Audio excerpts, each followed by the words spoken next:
So this is the green needlegrass that I planted July 5th here. I got a bunch of seed and I'm planting it to see if I can grow it from seed. I do have some actual seedlings that maybe 2 pots of them that I have from a fellow native plant lover in the area.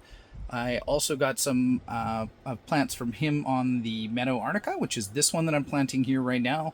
And I've planted some seed because some of it had gone to seed, and it's nice fresh seed. So fresh seed isn't quite as reliable for this species, but I'm going to try it anyway.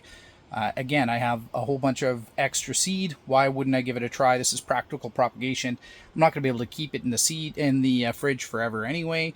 Let's try it and see if I get something out of it. And I have space right now, so why not try it? We'll germinate it, see if we can plant it outside a little younger.